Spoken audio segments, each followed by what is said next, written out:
Terza corsa, premio Temotec, sono puledri di 2 anni. Dopo il ritiro del numero 6 c'è stato anche quello dell'ultimo ora del numero 1 Bicchiro, che sarebbe stato anche il favorito, ma probabilmente per una zoppia è stato ritirato. L'abbiamo visto uscire dalla pista e quindi sono rimasti in 7.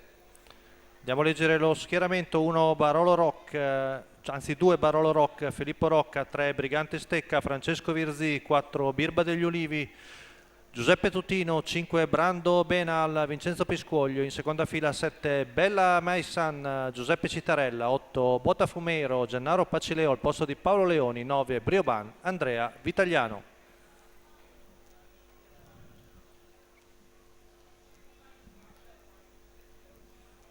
Quasi tutti al debutto, a parte Barolo Rock e Birba degli Ulivi, che hanno già debuttato.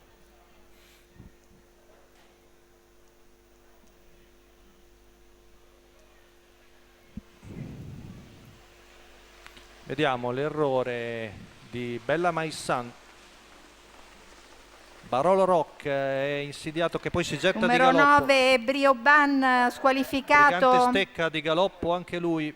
Poi è il numero 4, quindi di Birba degli Numero Ulivi. 3 Brigante Stecca L'errore squalificato. anche di Brioban, che era partito bene dalla seconda fila, quindi è in netto vantaggio Giuseppe Tutino con la figlia di Mondiale OK, che ha vantaggio veramente notevole, che il secondo è di galoppo, è Brioban.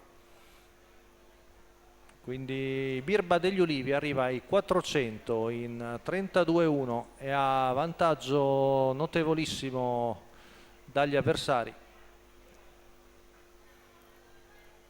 Vediamo Andrea Vitagliano con Brioban scatenato di galoppo. Intanto cercano di rifarsi sotto gli altri. 600 vanno via in 48-8.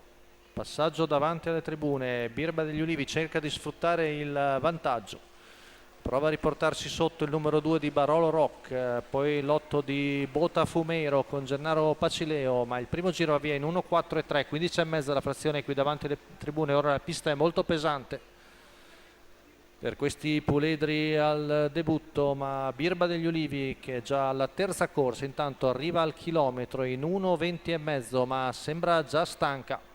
Si avvicina Barolo Rock, che viene da una rottura, questo figlio di Philip Rock. Poi a distanza Botafumero con Gennaro Pacileo. Siamo ormai a 400 metri dalla conclusione, si affaccia all'esterno Barolo Rock sulla battistrada, poi cerca di avvicinarsi anche Botafumero, molto lontani gli altri. Insiste al largo l'allievo di Filippo Rocca, ma cerca di reagire Birba degli Ulivi. Siamo a 200 metri dalla conclusione, a una ventina di metri c'è Botafumero, retta d'arrivo con Barolo Rock che attacca la femmina. Ultimi 100 metri, insiste Barolo Rock, cerca di reagire Birba degli Ulivi e sul palo Barolo Rock viene a vincere su una comunque valida Birba degli Ulivi. Al terzo Botafumero, 1:19,7 la media al chilometro per questo figlio di Philip Rock della scuderia Sant'Eusebio. Training ovviamente di Fausto Barelli, la guida di Filippo Rocca, che vengono a vincere alla seconda corsa in carriera contro una validissima Birba degli Ulivi. La figlia di Mondialo, che ha cercato di difendersi, ha dovuto soccombere di una testa proprio sul palo, l'allieva di Giuseppe Tutino. Comunque buona corsa anche per lei. Al terzo il debuttante Botafumero.